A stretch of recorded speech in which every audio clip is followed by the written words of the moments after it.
Greetings everybody, Brian Singh here from Brian's Table.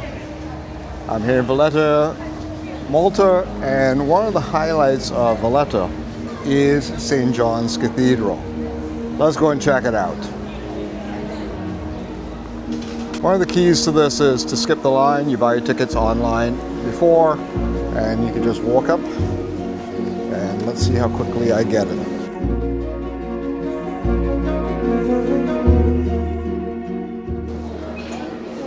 So I got my audio guide. Those familiar with me filming in India, no tripod around and no flash. So let's go and discover what this has to offer. I have to stick this in my ear at some point, and I will check that out. The order was organized into 8 long, representing different regions of Europe.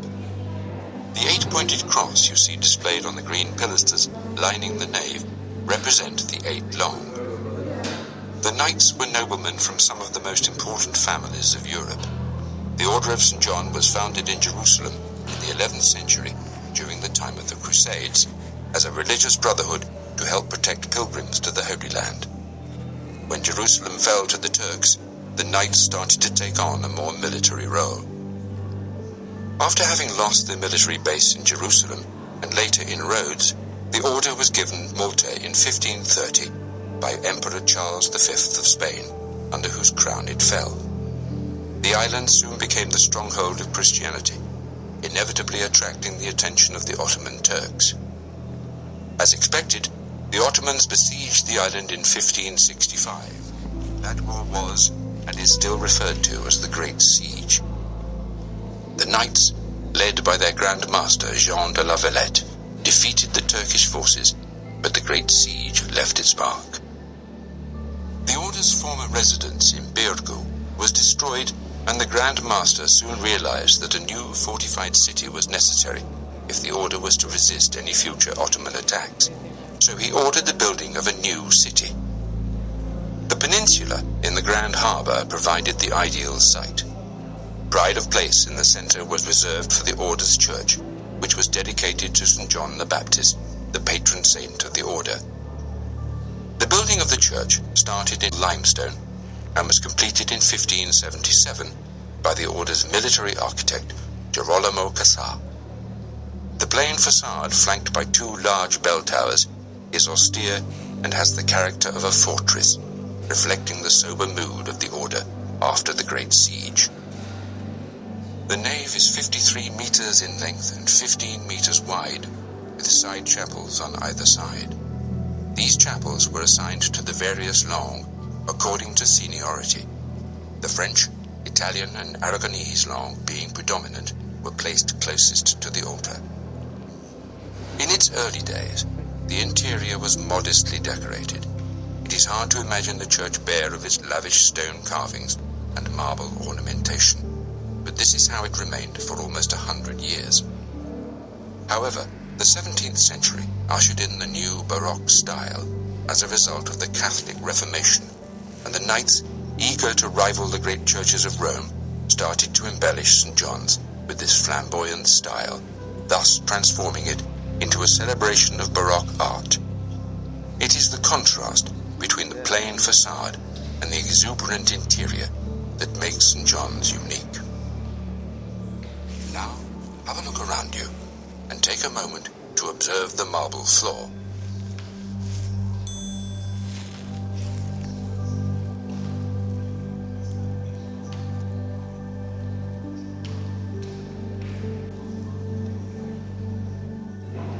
This place is unbelievable. Apparently it used 60 kilos of gold. That was pounded to gold leaf, and it's quite apparent that they used it all over the entire church. The Chapel of the Long of Germany was dedicated to the Epiphany and included knights not only from Germany, but also from Austria, Norway, Sweden, Denmark, and the Netherlands. The paintings you can see hanging in this chapel all date to the late 17th century and are typical of the Baroque style. They are the work of the Maltese artist Stefano Erradi, who came from a family of well-known local artists.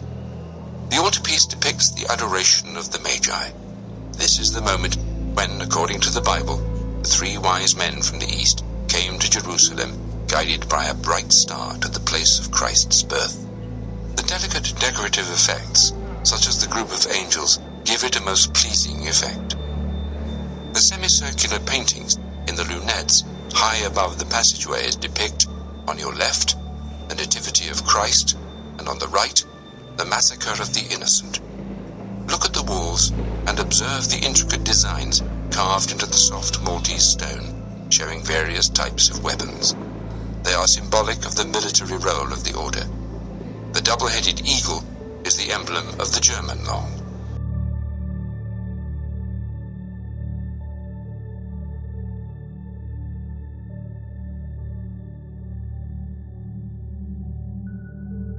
Stop 3. The Sacristy. This chamber is called the Sacristy. It is the place where the priests and their attendants vest and prepare themselves before celebrating Mass and other liturgical functions. They will return here at the end of the service to remove their sacred vestments and put away chalices or any other ceremonial instruments used during the service. This chamber, with its elegant coffered barrel vault, was completed in 1603 by funds provided by the knight Raimundo de Ver, bailiff of Majorca, specifically for this purpose. His coat of arms is displayed in the centre below the niche that holds a statue of St. John above the altar. The other 2 coats of arms are those of the religion on the left and Grandmaster Alof de Winicourt on the right.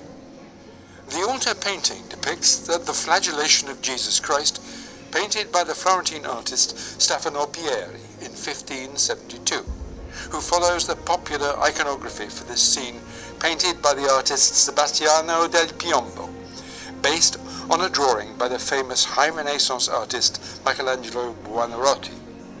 This painting depicts a scene from the Passion of Christ when he was brought before Pontius Pilate, the Roman governor in Jerusalem, where he was questioned and then condemned to death by crucifixion. But before doing so, he was tied to a pillar and flagellated. The painting reflects the elegance of Renaissance ideals and harbours the first signs of realism that was to become the essence of Baroque painting.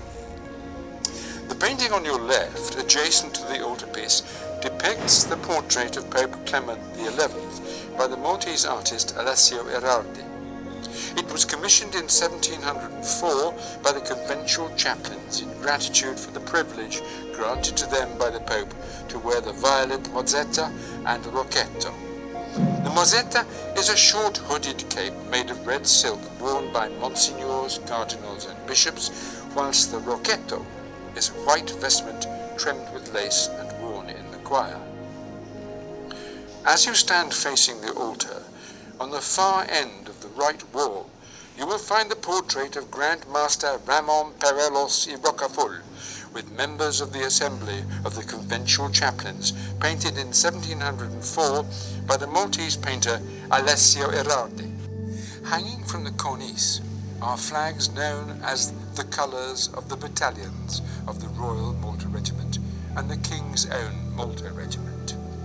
These flags are made for the battlefield and carried by the infantry. They date from the 19th and 20th centuries.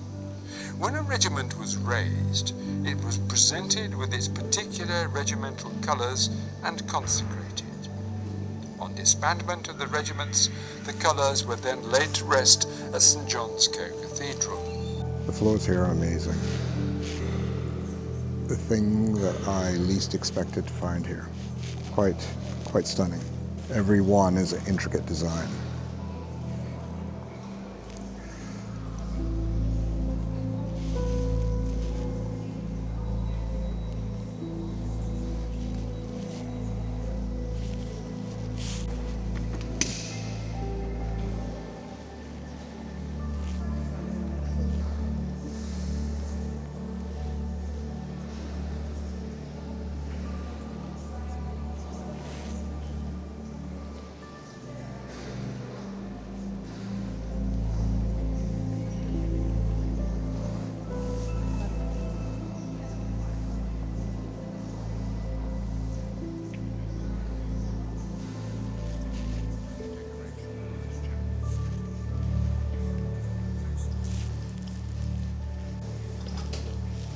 Stop 10. The Grandmaster's Crypt is just below the sanctuary, and the first 12 Grandmasters who reigned in Malta are buried there. The tomb of Grandmaster Jean de la Cassière, during whose reign the church was built, is symbolically placed immediately beneath the high altar.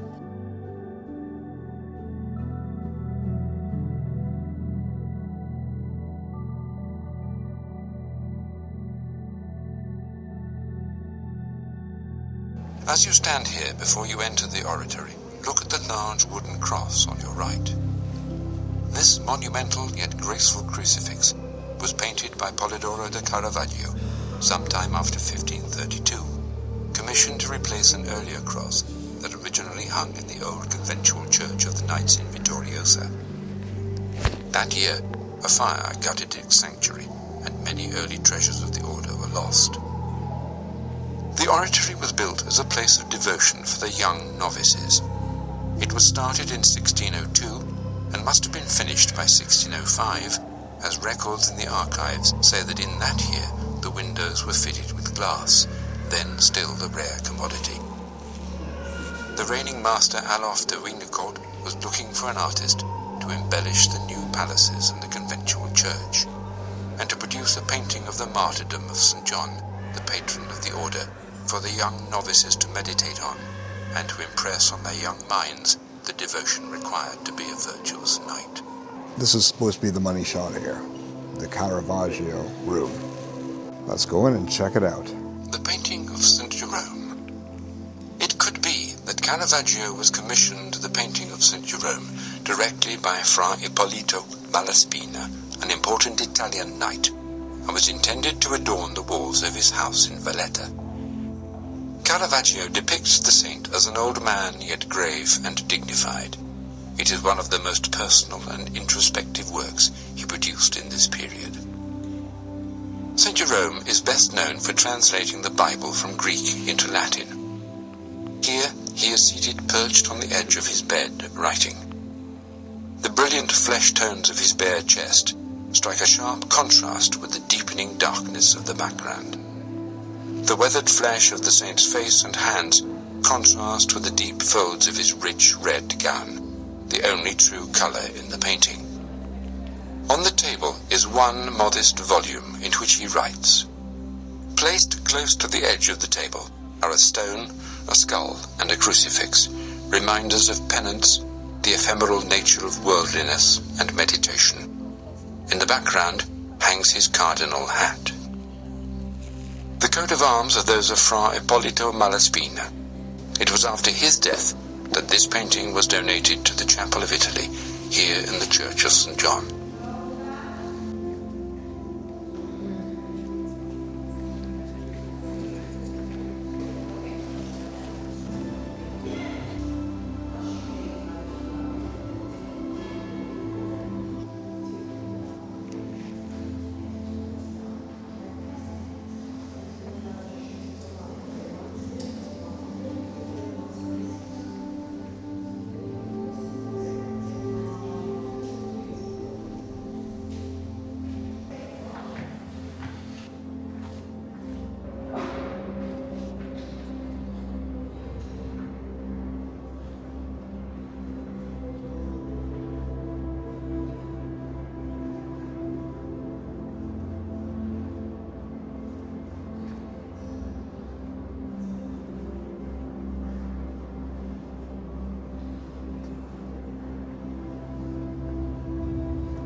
Angelo Merisi, known by all as Caravaggio, the painter who changed the course of art by using darkness and light to create outstanding realistic scenes.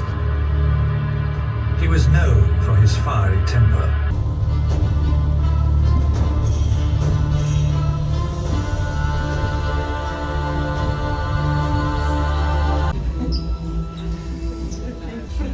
That was a pretty neat short film on Caravaggio. Meet Caravaggio. Pretty much explained his passage to Malta and the troubles he had here. But while here, absolutely created a masterpiece. More details you can check out here, stjohnscathedral.com. And there you have it, St. John's Cathedral here in Valletta, Malta. It's very interesting to witness how much art has influenced how we perceive various religions, especially Christianity, and also some of the backstories that have contributed to how we view various religions, especially Caravaggio's contribution. But also, there's a ton of gold in there, there's a ton of classics from a lot of grandmasters, but also it does give you a snapshot of who was here in Malta and how each one of them carved out their little space in the cathedral. And you can see it in all the alcoves. Quite fascinating. I do hope that if you do ever make it here to Malta, you do come and check it out for the 15 euros that it costs to go in. It is well worth the effort.